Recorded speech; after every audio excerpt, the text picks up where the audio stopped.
جب میں 4 سال کا تھا تو میرا یقین تھا کہ میرے ابو سب سے اچھے ہیں۔ جب میں 6 سال کا تھا لگتا تھا میرے ابو سب کچھ جانتے ہیں۔ جب میں 10 سال کا تھا میرے ابو بہت اچھے لیکن بس ذرا غصے کے تیز ہیں۔ جب میں 12 سال کا تھا میرے ابو بہت اچھے اور غصے کے بہت تیز ہیں۔ جب میں 14 سال کا تھا لگتا تھا میرے ابو بہت حساس ہو گئے ہیں۔ جب میں 16 سال کا تھا میرے ابو جدید دور کے تقاضوں سے آشنا نہیں ہیں۔ جب میں 18 سال کا تھا میرے ابو میں برداشت کی کمی بڑھتی جا رہی ہے۔ جب میں 20 سال کا تھا میرے ابو کے ساتھ تو وقت گزارنا بہت ہی مشکل کام ہے۔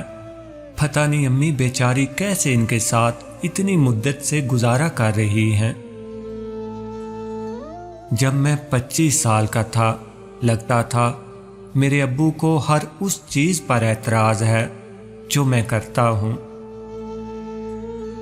جب میں 30 سال کا تھا میرے ابو کے ساتھ باہمی رضامندی بہت ہی مشکل کام ہے۔ شاید دادا جان کو بھی ابو سے یہی شکایت ہوتی ہوگی جو مجھے ہے۔ جب میں 40 سال کا تھا ابو نے میری پرورش بہت ہی اچھے اصولوں کے ذریعے کی۔ مجھے بھی اپنے بچوں کی پرورش ایسی ہی کرنی چاہیے۔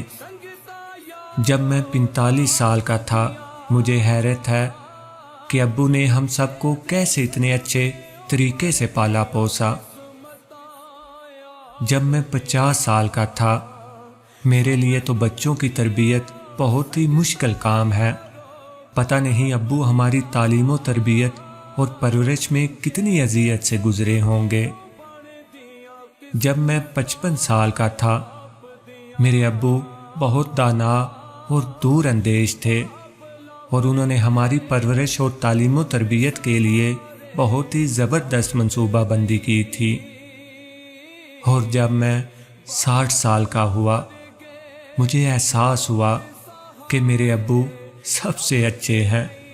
غور کیجئے کہ اس دائرے کو مکمل ہونے میں 56 سال لگے اور بات آخر میں پھر پہلے والے قدم پر آ گئی کہ میرے ابو سب سے اچھے ہیں۔ میرے ابو سب سے اچھے ہیں، سب سے اچھے ہیں۔ پتر تیاں وچ مصیبتاں پہ جاون، باپ مرے تے سارے حوصلے ٹہ جاون،